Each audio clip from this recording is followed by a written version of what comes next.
আসসালামু আলাইকুম, সবাইকে স্বাগতম। প্রিয় শিক্ষার্থী বন্ধুরা, আজকে আমি এই যে লজিক গেট হতে লজিক ফাংশন সরলীকরণ সংক্রান্ত এইখানে একটি চিত্র দেওয়া আছে। এটি একটি লজিক গেটের চিত্র বা লজিক সার্কিটের চিত্র। এই তথ্যের আলোকে অনেক সময় সৃজনশীল প্রশ্ন আসে, এই ধরনের তথ্য থাকে আর বলা হয় কিউ এর আউটপুট সরলীকরণ মান নির্ণয় করো। গ অথবা ঘ নং প্রশ্ন এই ধরনের প্রশ্ন কিন্তু আসে। তো আমি সহজভাবে আলোচনা করার চেষ্টা করব। আলোচনায় আছে আমি মোহাম্মদ সিরাজুল ইসলাম। তোমরা যারা আমার এই ক্লাসটি আজকে দেখছো তারা এটা তুলে নিতে পারো। তুলে নিলে তোমরা যারা শিখতে সুবিধা হবে, খাতা কলম যাদের কাছে আছে এটা তুলে নাও এই সবটা, আর তাহলে আমার আলোচনা করতে সুবিধা হবে। আমি কয়েক সেকেন্ড সময় দিচ্ছি, তোমরা তুলে নিতে পারো।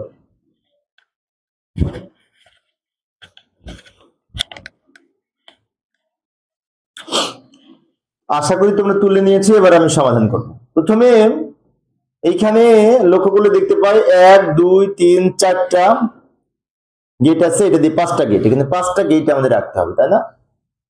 মানে আউটপুট বের করতে হবে।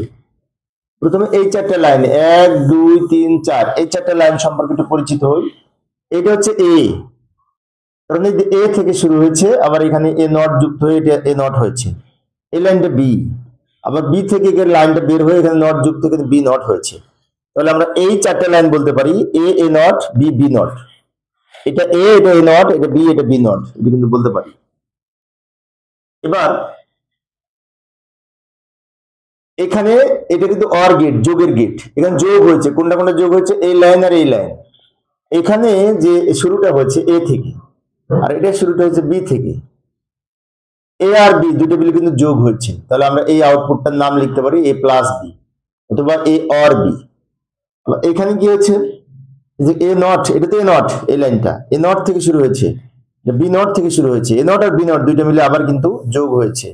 তাহলে এই লাইনটার নাম দিতে পারি A plus, sorry A not plus B not অথবা A not or B not, যাই বলি না কেন।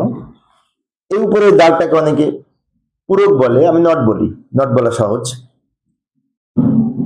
আবার লক্ষ্য করি, এটা এ আর বি দুটো মিলে যোগ হয়েছে, তাই এখানে লিখছি এ প্লাস বি, আর এটা এ নট আর বি নট দুটো মিলে আবার যোগ হয়েছে, তাই এখানে লিখছি এ নট প্লাস বি নট। এবার এখানে আবার গুণ হয়েছে, এটা কিন্তু গুণের গেট, এন্ড গেট। কোনটা কোনটা গুণ করেছে, দুই লাইন গুণ করে একটা আউটপুট হবে, যেটা এক্স এর কিউ এর মান। এই লাইনটা হচ্ছে এ প্লাস বি, আর এই লাইনটা হচ্ছে এ নট প্লাস বি নট, তাহলে এইটা আর এটা দুটো মিলে যোগ হবে। তাহলে আমরা কিউ এর আউটপুট লিখতে পারি, সরি যোগ না গুণ হবে, গুণ হবে, গুণ গুণ, এটা ইন্টু এটা লিখতে পারি। এটা দ্রুত লিখে দিলাম সময় সেভ করার জন্য, এটা লিখলাম ব্র্যাকেট দিয়ে ইন্টু এটা লিখলাম। এটা হচ্ছে আমাদের কিউ এর আউটপুট। কিন্তু আমাদের প্রশ্ন বলেছিল কিউ এর আউটপুট সরলীকরণ মান নির্ণয় করতে হবে, লজিক ফাংশন সরলীকরণ করতে হবে। তো লজিক ফাংশন সরলীকরণের জন্য আমরা একটা কাজ করতে পারি, এটা পরের পেজে নিয়ে যে এখানে জায়গা নেয়, পরের অংশে নিয়ে যে আমি এটা সমাধান করে দেখাচ্ছি। নিয়ে আসলাম, প্রথমে গুণ করব, ব্র্যাকেট তুলে দেওয়ার জন্য গুণ করে একত্র করে নিব সব। গুণ করলে কি হবে, এ আর এ নট গুণ করলে কি হবে, এ ইন্টু এ নট হবে, প্লাস এর সাথে বি নট গুণ করলে হবে বি নট, প্লাস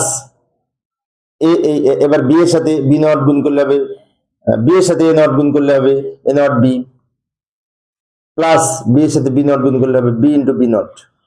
আমি আরেকবার বলছি, এটার সাথে এটা গুণ করলাম, প্লাস এটার সাথে এটা একবার গুণ করলাম, প্লাস এটার সাথে এটা একবার গুণ করলাম, প্লাস এটার সাথে এটা একবার গুণ করলাম।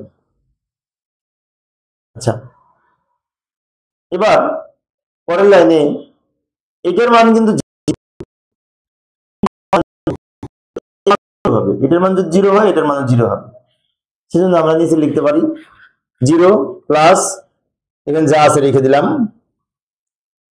এখানে যা জিরো হবে, এটার মান জিরো হবে, এটার মানও জিরো হবে।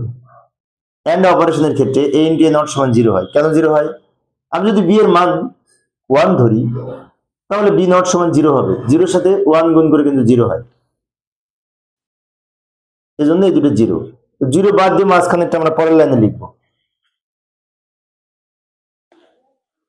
এটুকু লিখলাম। এখন এটাই উত্তর। তবে একটা কথা আছে, A not B plus A B not, এর কিন্তু আরেকটা উপস্থাপন আছে, এটা হচ্ছে মৌলিক উপস্থাপন, আর এটার আরেকটা উপস্থাপন হচ্ছে এ এক্স অর বি, যৌগিক উপস্থাপন। এ এক্স অর বি সমান A not B plus A B not, আমরা বিভাজনের উপপাদ্যে দেখেছি যে এ এক্স, এই প্রতীকটার নামে এক্স অর, তাহলে এ এক্স অর বি সমান কিন্তু এটা, এগুলো মনে রাখবো। ফাইনাল উত্তর এটাও হতে পারে, এটাও হতে পারে। হয়তো অনেকে বলতে পারে যে উত্তর দুইটা হয় নাকি? হ্যাঁ, উত্তর যদি একটা হয় তাহলে হয় এটা অথবা এটা। আর অনেক সময় ওই যে বহুপদী সমাপ্তি সূচক প্রশ্ন থাকে না, কোনটি সঠিক, সেখানে তো দুইটাই থাকতে পারে, তাই না? যাই হোক, আমাদের সব রকম জানতে হবে। প্রিয় শিক্ষার্থী বন্ধুরা, শিক্ষার্থীদের অনুরোধে আমি অল্প অল্প করে আলোচনা করি। তোমাদের যদি কারো কোনো প্রশ্ন থাকে আমাকে করতে পারো, আমি সেটা সমাধান করার চেষ্টা করব। বিশেষ করে কমেন্টসে যদি লেখো যে এই প্রশ্নের উত্তরটা করে দিলে ভালো হতো, আমি চেষ্টা